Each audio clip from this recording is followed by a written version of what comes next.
सुप्रभात। निंदा स्तुति। निंदा स्तुति निंदा स्तुति मुख्यतः नाम की होती है। यह भी परिकृत प्रक्रिया है या परिकृत क्रिया है। लोग अपने स्वभाव के अनुसार भक्त की निंदा या स्तुति किया करते हैं। भक्त में अपने कहलाने वाले नाम और शरीर में लेस मात्र भी अहंता और ममता नहीं होती है, इसलिए निंदा स्तुति का असर उस पर लेस मात्र भी नहीं पड़ता। भक्त का ना तो अपनी स्तुति या प्रशंसा करने वाले के प्रति राग होता है और न निंदा करने वाले के प्रति द्वेष ही होता है। उसके दोनों में ही संबुद्धि रहती है।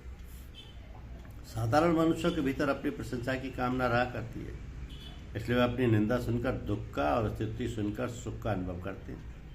इसके विपरीत अपनी प्रशंसा ना चाहने वाले साधक पुरुष निंदा सुनकर सावधान होते हैं और स्थिति सुनकर लज्जित होते हैं। परंतु नाम में किंचित मात्र भी अपमान न होने के कारण सिद्ध भक्त इन दोनों भावों से रहित होता है, अर्थात निंदा स्तुति में सम होता है।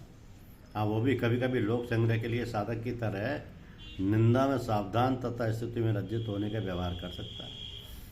अब भक्त की सर्वत्र भगवत बुद्धि होने के कारण भी उसका निंदा स्तुति करने वालों में भेदभाव नहीं होता। ऐसा भेदभाव ना रहने से प्रतीत होता है कि वह निंदा स्तुति में सम है। भक्त के द्वारा अशुभ कर्म तो हो ही नहीं सकते और शुभ कर्मों के होने में वह केवल भगवान का वो हेतु मानता है। फिर भी उसकी कोई निंदा स्तुति करे तो उसके चित्त में कोई विकार पैदा नहीं होता। तो सिद्ध भक्त के द्वारा स्वतः स्वाभाविक भगवत स्वरूप का मनन होता रहता है, इसलिए उसको मौनी अर्थात मननशील कहा गया।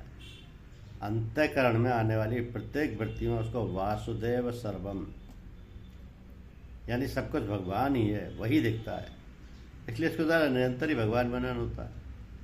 तो यह मौनी पद का अर्थ है वाणी को मौन रखने वाला नहीं माना जा सकता, क्योंकि ऐसा मानने से वाणी के द्वारा भक्ति का प्रचार करने वाले भक्त पुरुष भक्त नहीं कहलाएंगे। इसके सिवा अगर वाणी का मौन रखने मात्र से भक्त होना संभव होता तो भक्त होना बहुत ही आसान हो जाता और ऐसे भक्त असंख्य बन जाते।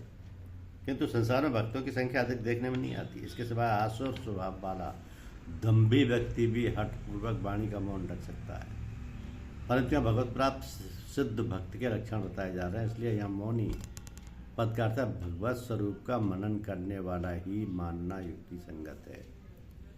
क्योंकि दूसरे लोगों को भक्त संतुष्ट हो या इनके नचिए अर्थात प्रारब्धानुसार शरीर निर्वाह के लिए जो कुछ मिल जाए उसी में संतोष दिखता है, परंतु वास्तव में भक्तों की संतुष्टि का कारण कोई सांसारिक पदार्थ या परिस्थिति आदि नहीं होती। धन्यवाद।